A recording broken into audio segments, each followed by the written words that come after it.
Nous avons commencé une série d'études sur le culte et nous avons constaté tout d'abord que le culte est un rassemblement autour du sacrifice, autour de l'autel.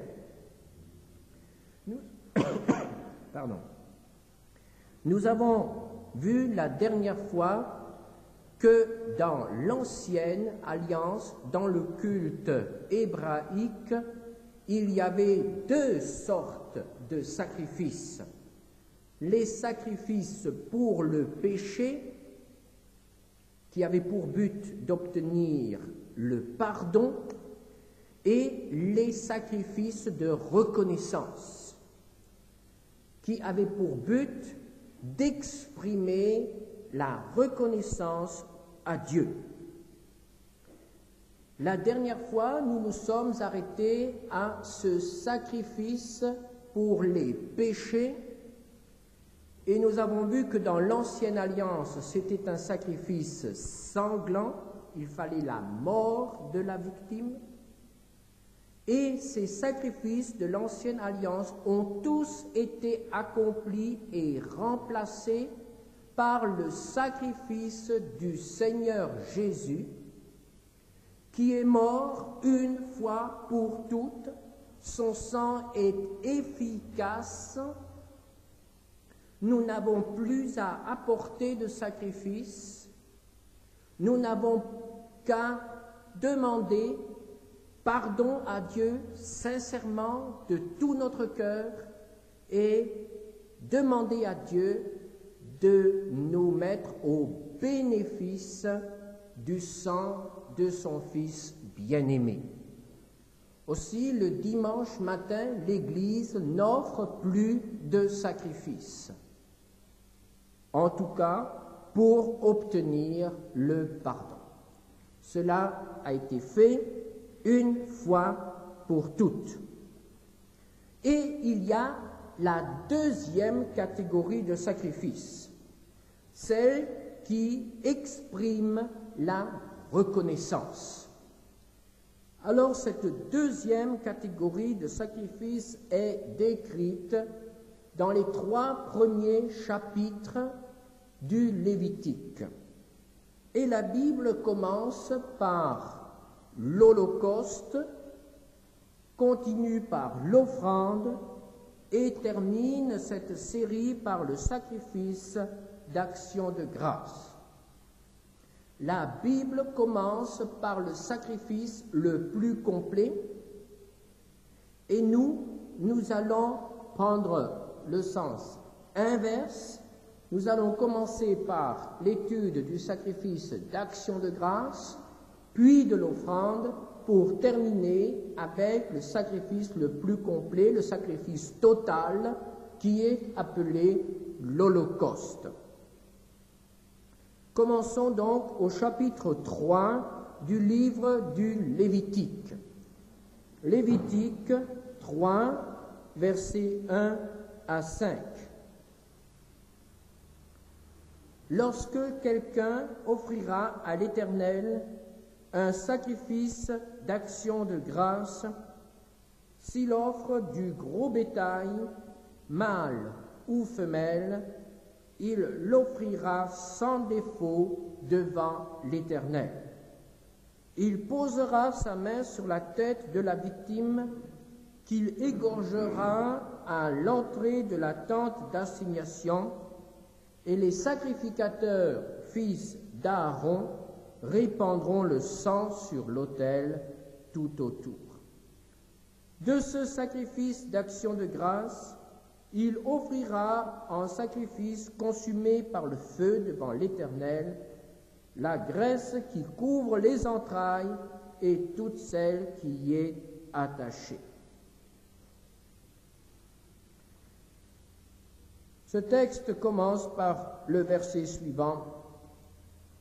Lorsque quelqu'un offrira un sacrifice d'action de grâce.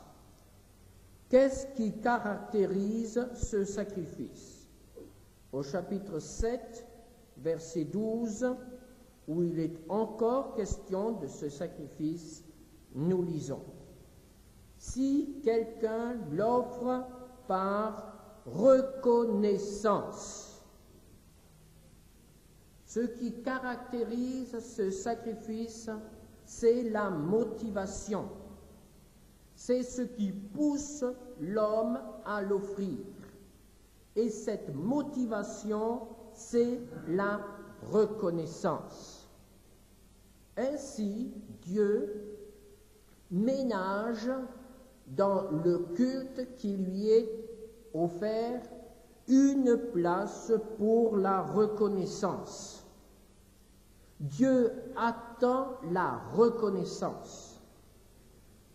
Nos relations avec lui ne doivent pas seulement reposer sur la peur de l'homme face à la divinité, au Tout-Puissant. Nos relations avec lui ne doivent pas être des relations de peur. Nos relations avec lui ne doivent pas non plus être basées seulement sur la recherche du pardon, ou bien encore sur la recherche d'un bienfait que Dieu voudrait, ou bien que nous voudrions demander à Dieu. La recherche du pardon, la recherche d'un don, ce sont des choses qui poussent l'homme à rencontrer Dieu.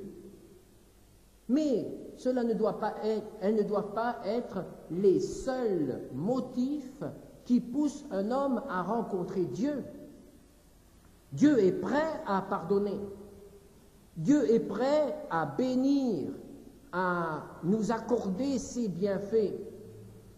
Mais Dieu attend aussi de nous l'expression de notre reconnaissance. Dieu veut que dans nos relations avec lui, il y ait une place pour la reconnaissance. Et cela est encore vrai dans le Nouveau Testament, puisque l'apôtre Paul écrit aux Colossiens, chapitre 3, verset 15, « Soyez reconnaissants ». Et quand nous réfléchissons à ce qu'est notre vie avec le Seigneur, nous devons constater que nous avons de nombreux sujets d'être reconnaissants. Sans chercher bien loin, avez-vous ce matin, spontanément, maintenant, pendant que je vous parle, avez-vous spontanément à l'esprit un sujet de reconnaissance par rapport à la semaine que vous venez de vivre? Ne cherchez pas bien loin. Ça doit jaillir, ça doit être là, tout de suite. Vous avez vécu quelque chose avec votre Dieu cette semaine. Le Seigneur nous a accordé ses bienfaits cette semaine. Le Seigneur a fait quelque chose pour nous cette semaine. Parce que notre Dieu est un Dieu présent, ce n'est pas un Dieu du passé. Notre Dieu est un Dieu vivant, un Dieu qui agit. Il y a dans notre vie, il y a dans notre semaine que nous venons de vivre, des sujets de reconnaissance. Dieu a fait pour nous de grandes choses cette semaine.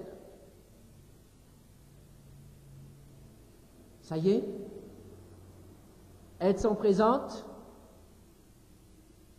Vous les aviez oubliées. Nous les avions oubliées. Pardonnez-moi de dire que nous les avions oubliées. Pourquoi donc les avons-nous oubliées? Mais parce que je n'ai rien entendu ce matin pendant ce moment d'action de grâce, ce moment qui est justement réservé à remercier le Seigneur au sein de son Église. Je n'ai pas entendu grand-chose concernant les bienfaits du Seigneur au cours de la semaine écoulée. Dieu attend la reconnaissance. Et il faudrait que cela jaillisse immédiatement. Il faudrait que quand nous pensions à Dieu, ce soit la reconnaissance qui est là en premier. La bouche parle de l'abondance du cœur. Qu'y a-t-il dans notre cœur? Des plaintes, des gémissements, des murmures, de l'insatisfaction, ou bien de la reconnaissance, ou bien des cris d'action de grâce. Ah, notre culte doit aussi être l'expression de la reconnaissance. Soyez reconnaissants. Et là, il nous est encore signalé un motif particulier de reconnaissance. Au verset 16 du chapitre 7 du Lévitique. 7, verset 16. Si quelqu'un offre un sacrifice pour l'accomplissement d'un vœu, voilà le vœu qui a été fait à un moment particulier, nous avons été dans le besoin, nous avons éprouvé le besoin de dire, Seigneur, si tu me sors de là, ou bien Seigneur, si tu m'accordes ce que je te demande, alors je ferai ceci ou je ferai cela. Je l'ai déjà dit à plusieurs manières, Dieu n'attend pas des vœux. Il n'agit pas au moment où nous lui promettons quelque chose, car il n'y a pas de relation de commerce, il n'y a pas de troc entre Dieu et les hommes. Dieu ne dit pas « je suis prêt à te donner quelque chose si toi tu me donnes aussi quelque chose ». Mais si dans un moment, et cela arrive, cela est arrivé dans notre vie à tous, nous avons été à un certain moment poussés à dire « Seigneur, si tu fais ça pour moi, alors moi je ferai cela aussi pour toi, moi je ferai quelque chose pour toi ». En plus, c'est quelque chose qui vient en plus de ce que nous faisons habituellement pour lui, à son service. C'est une occasion spéciale. Alors, le Seigneur nous dit que quand on lui a promis quelque chose, alors il faut aussi le tenir. Il préfère que nous ne promettions rien, mais à partir du moment où nous avons promis, il faut tenir. Alors, ce sacrifice d'action de grâce sera aussi l'expression de notre reconnaissance. Dieu m'a donné ce que je lui ai demandé, je lui en exprime ma reconnaissance par ce sacrifice d'action de grâce. Le sacrifice d'action de grâce est donc le moyen par lequel on exprime la reconnaissance à Dieu. Voyons un peu comment se déroulait ce sacrifice. Chapitre 3 du Lévitique, verset 1er, nous parle de la victime.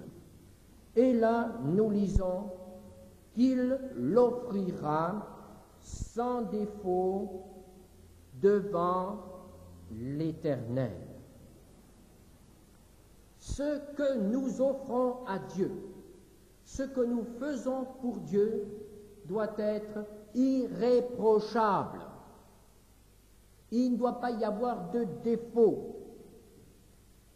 Il ne faut pas apporter à Dieu ce que personne ne veut. Notre surplus à la campagne, si nous étions à la campagne, je dirais, n'apportez pas à Dieu ce que vous n'avez pas pu vendre au marché. Ne donnez pas à Dieu ce que vous ne pouvez pas, ce que vous ne pouvez plus employer. Ce qui vous est de trop, ce qui est un surplus inutile et encombrant. Ne dites pas, c'est pour Dieu. Il vaut mieux le donner à Dieu ou pour Dieu que de le jeter. Combien de choses on donne pour l'œuvre du Seigneur, tout simplement parce qu'on ne peut ni le vendre, ni l'utiliser. Écoutons ce que dit le prophète de la part du Seigneur, le prophète Malachie, au chapitre 1er, versets 13 et 14. Vous dites, quelle fatigue! Et vous le dédaignez, dit l'Éternel des armées. Et cependant, vous venez, vous amenez ce qui est dérobé, boiteux ou infirme. Et ce sont les offrandes que vous faites.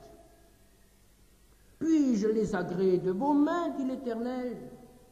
Maudit soit le trompeur qui a dans son troupeau un mâle et qui voue et sacrifie au Seigneur une bête chétive. Car je suis un grand roi, dit l'Éternel des armées, et mon nom est redoutable parmi les nations. Évidemment, dans une église comme la nôtre, on n'a pas souvent l'occasion d'offrir quelque chose de matériel à Dieu. Et on pourrait penser que cela ne nous concerne pas. Mais il nous arrive parfois de faire quelque chose au nom du Seigneur ou pour le Seigneur. Et très souvent, on se contente alors de le faire à peu près. À peu près. Et voyez-vous, je circule beaucoup et très souvent je déplore l'à peu près dans les milieux évangéliques.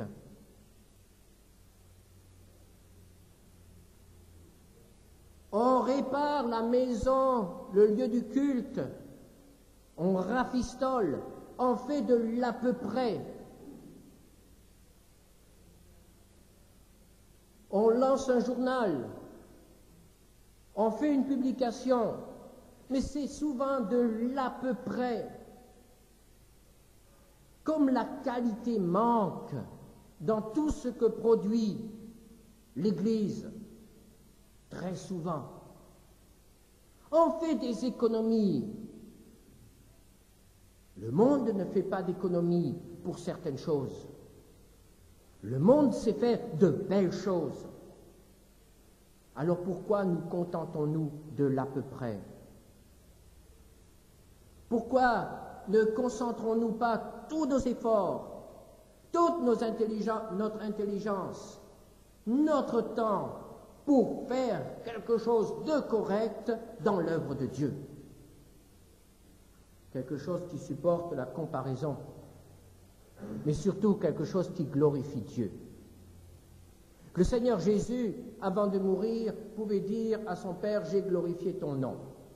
Et pourquoi a-t-il glorifié son nom? Parce qu'il pouvait ajouter « J'ai achevé l'œuvre ».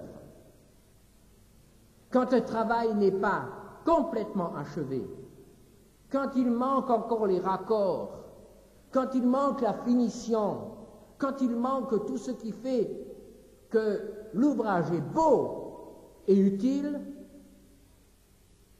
alors ce n'est pas achevé, alors ce n'est pas à la gloire de Dieu. Ce que nous offrons à Dieu, ce que nous faisons pour Dieu, doit être l'expression du meilleur de nous-mêmes. Ne nous contentons pas de l'à peu près. Mettons-y tout notre cœur. Que ce soit beau et que Dieu soit glorifié par l'œuvre de nos mains. Il l'offrira sans défaut. Puis au chapitre 3, verset 2, il posera sa main sur la tête de la victime qu'il égorgera. Comme dans le sacrifice pour le pardon des péchés, il doit y avoir identification. Celui qui offre la victime dit, en réalité c'est moi.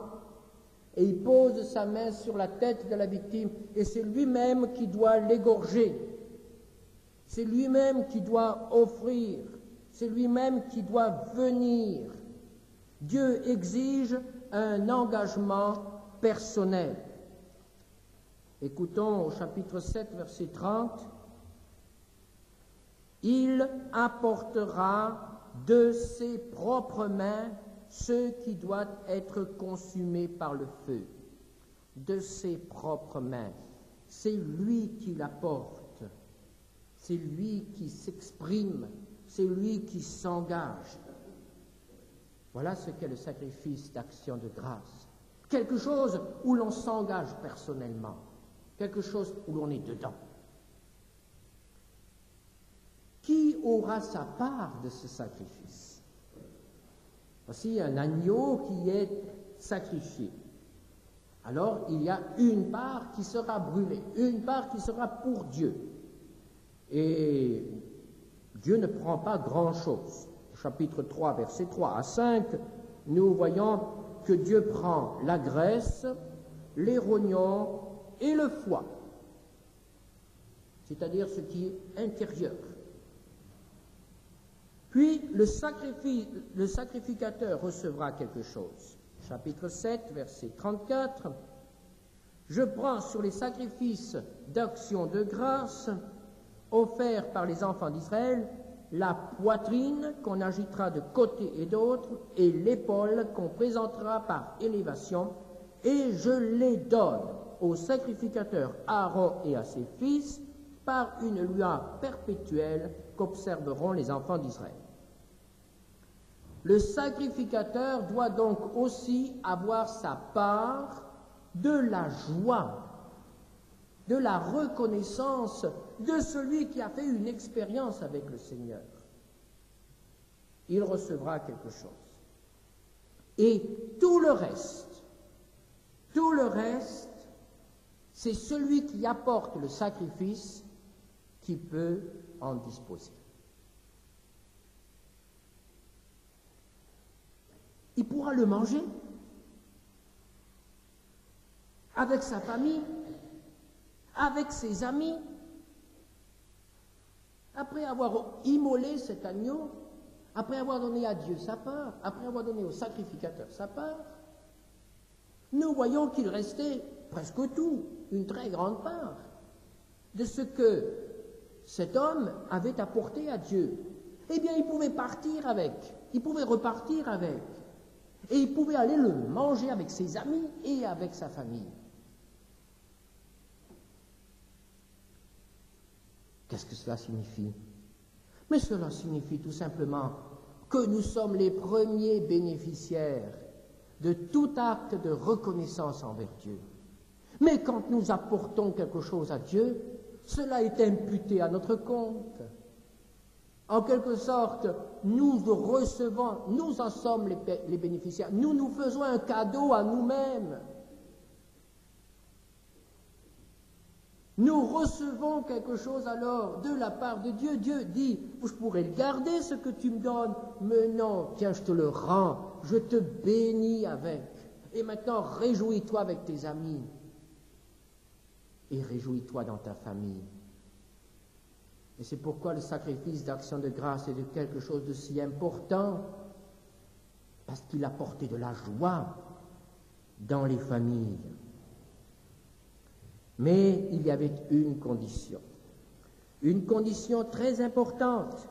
Si elle n'était pas respectée, tout était inutile, tout était vain et Dieu n'agréait pas le sacrifice.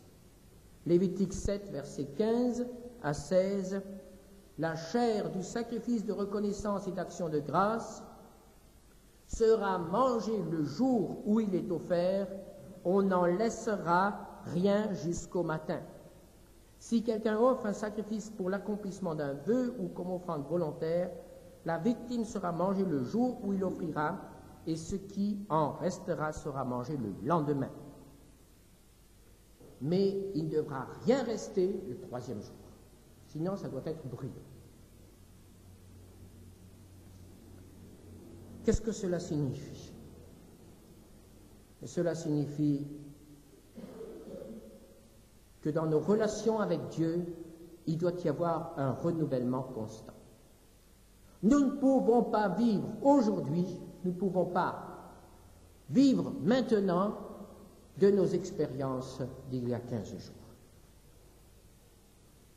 La reconnaissance doit être quelque chose qui jaillit instant après instant. Et nous ne devons pas manger du sacrifice de la semaine dernière. Puis nous passons au deuxième sacrifice, qui est appelé l'offrande.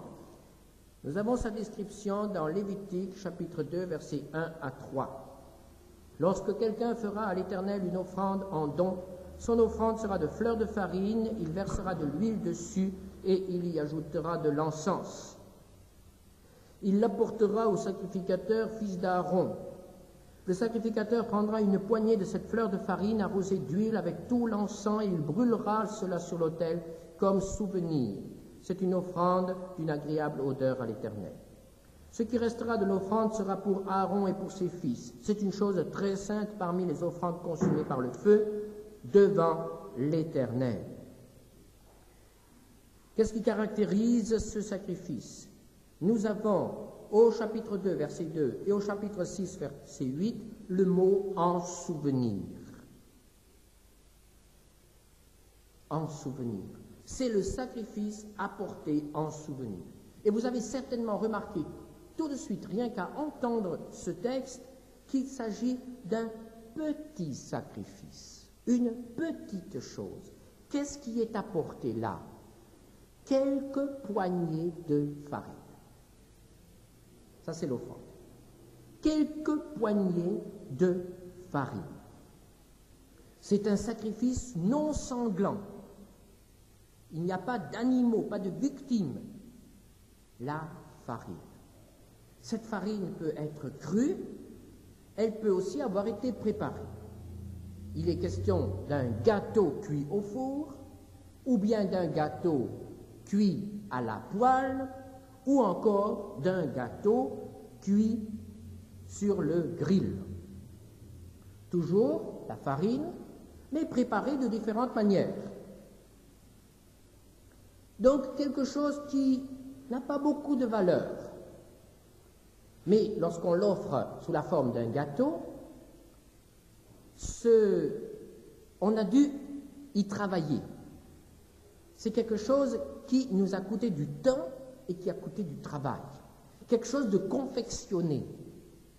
Quelque chose qui ne coûte pas cher, mais quelque chose qui nous a obligés à un travail. Qu'est-ce qui doit se trouver obligatoirement dans cette offrande? Nous y avons tout d'abord la farine. Et il est parlé de fines fleurs de farine, c'est-à-dire de farine blanche. C'est ce qui vient tout de suite quand on broie le grain. Alors, cette farine, comment est-elle obtenue? Lorsque le grain est broyé, lorsque le grain est écrasé. La farine, c'est le don de ce qui est dans le grain de blé. Et Jésus s'est comparé au grain de blé qui est tombé en terre et qui doit mourir. Et Jésus nous a aussi comparé au grain de blé. Alors, cette offrande de farine nous parle du don de nous-mêmes. Et comme c'est de la fine fleur de farine, c'est-à-dire de la farine blanche, de la farine dans laquelle il n'y a pas de grumeaux, pas de morceaux, il s'agit d'une vie sainte, d'une vie consacrée, d'une vie qui a été moulue, où il n'y a pas de morceaux. Vous savez, parfois, il y a de ces morceaux-là dans notre caractère, où il y a des morceaux dans notre vie, mais ça ne passe pas dans un gâteau. Hein? Mais alors, il faut que la farine soit fine, ça a été broyé, c'est le don de nous-mêmes, c'est la vie sanctifiée, la vie consacrée. Puis nous y trouvons l'huile. Là, c'est facile, le Saint-Esprit. Le Saint-Esprit doit être dans cette offrande. Et nous y trouvons aussi quelque chose qui est un peu particulier, c'est l'encens. On y mettait de l'encens. Et dans la Bible, l'encens est l'expression de l'adoration, l'expression de la prière. Rappelons-nous ce qui doit être dans cette offrande, l'expression d'une vie consacrée, la présence du Saint-Esprit et la prière. Et encore quelque chose au verset 13, tu mettras du sel sur toutes tes offrandes, tu ne laisseras point ton offrande manquer de sel, signe de l'alliance de ton Dieu. Sur toutes tes offrandes, tu mettras du sel, le signe de l'alliance avec Dieu, le témoignage que nous sommes dans l'alliance. Qu'est-ce qui ne doit absolument pas se trouver dans une offrande? Nous avons les choses qui doivent s'y trouver et les choses qui ne doivent absolument pas s'y trouver. Lévitique 2, verset 11, « Aucune des offrandes que vous présenterez à l'Éternel ne sera faite avec du levain, car vous ne brûlerez rien qui contienne du levain ou du miel. Ni levain, ni miel. Le levain est une image du péché, ou de l'hypocrisie, ou de la mauvaise doctrine. C'est toujours quelque chose de négatif. C'est un ferment qui transforme la pâte. Le levain ne doit pas figurer dans ce que nous offrons à Dieu. Et puis ce qui nous étonne, c'est que le miel ne doit pas figurer dans cette offrande. Pourtant, le miel, c'est une bonne chose.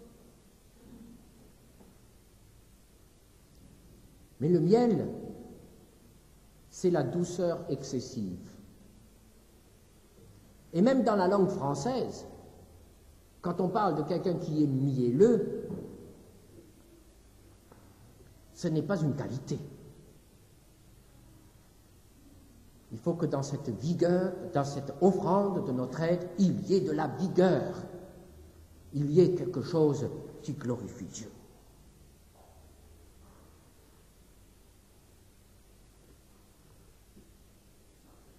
Est-ce que c'est ainsi que nous adorons Dieu? L'expression d'une vie consacrée, l'expression de la parole, de la présence du Saint-Esprit, le jaillissement de la prière d'adoration, la purification de tout ce qui est péché, de tout ce qui est douceur hypocrite, surfaite. Pour qui est cette offrande? Cette offrande est d'abord pour Dieu, puisqu'une partie sera brûlée sur l'autel, et l'autre partie pour le sacrificateur. Et dans cette offrande, celui qui l'apporte ne reçoit rien. Dans cette offrande, tout est donné, soit à Dieu, soit au serviteur de Dieu. Et venons maintenant à l'Holocauste. Chapitre 1er, verset 1, chapitre 1er, verset 2 à 3. Parle aux enfants d'Israël et dis-leur, lorsque quelqu'un d'entre vous fera une offrande à l'Éternel, il offrira du bétail, du gros ou du menu bétail. Si son offrande est un holocauste de gros bétail, il offrira un mâle sans défaut. Et au verset 9, il lavera avec de l'eau les entrailles et les jambes, et le sacrificateur brûlera le tout sur l'autel. Voilà ce qui caractérise l'holocauste. Tout est brûlé sur l'autel. Cette fois-ci, celui qui offre l'holocauste ne reçoit rien. Le sacrificateur, le serviteur de Dieu, ne retient rien. Tout est donné à Dieu. Rien pour l'homme. C'est le sacrifice complet. C'est le sacrifice total. Le sacrifice dont on ne retient absolument rien, qui revient entièrement à Dieu. Comment ce sacrifice doit-il se dérouler? Celui qui l'apporte posera sa main sur lui, au verset 4, égorgera la victime, verset 5, la dépouillera, verset 6, verset 9, la découpera et devra laver certains morceaux. Nous ne pouvons pas entrer dans les détails. Tout cela a une signification très profonde, très belle. Nous ne sommes pas en train d'étudier les sacrifices ce matin, Mais nous essayons de voir ce qu'il représente dans la manière dont nous voulons servir Dieu. Ce que nous comprenons, c'est que celui qui apporte ce sacrifice, cet holocauste, a quelque chose à faire. Et il a même beaucoup de travail. Cela nécessitait du temps. Et le sacrificateur devait aussi faire quelque chose. Au verset 5, il devait prendre le sang et le rependre. Au verset 7, il devait mettre le feu sur l'autel. Et au verset 8, il devait poser la victime sur le feu. Et au chapitre 6, versets 1 à 6, nous lisons que le feu brûlera sur l'autel. Il ne s'éteindra point. Voilà ce qui caractérise ce troisième sacrifice, l'Holocauste, le feu qui ne s'éteint jamais, la victime qui est entièrement consumée. Voilà ce qu'attend Dieu. Et nous avons une grande réalisation de ce sacrifice dans la personne de Jésus. Jésus s'est offert entièrement à Dieu. Jésus s'est laissé immoler pour Dieu, s'est laissé clouer sur la croix pour son Père. Et il est resté sur la croix jusqu'à ce que le feu de la mort ait achevé son œuvre. Jésus est l'holocauste parfait, offert volontairement à Dieu. Car l'holocauste, comme l'offrande, comme le sacrifice d'action de grâce, sont des sacrifices volontaires. Dieu n'oblige personne à offrir ces sacrifices. Elles ne sont pas une condition de relation ou de bénédiction. Ce sont des sacrifices volontaires. Et ce sacrifice, cet holocauste, si nous sommes prêts à l'offrir, si nous sommes prêts à nous offrir, parce que là, il ne s'agit plus d'offrir à Dieu quelque chose qui nous appartient. Même quelque chose qui nous semble indispensable, ou quelque chose qui nous coûte vraiment. Ici, il s'agit de nous offrir nous-mêmes. L'Holocauste, c'est prendre notre place sur la croix, prendre notre place sur l'autel et y rester, y rester. Et c'est cela qui est le plus difficile. Combien de fois dans notre vie nous avons déjà dit « Seigneur, je me mets sur l'autel.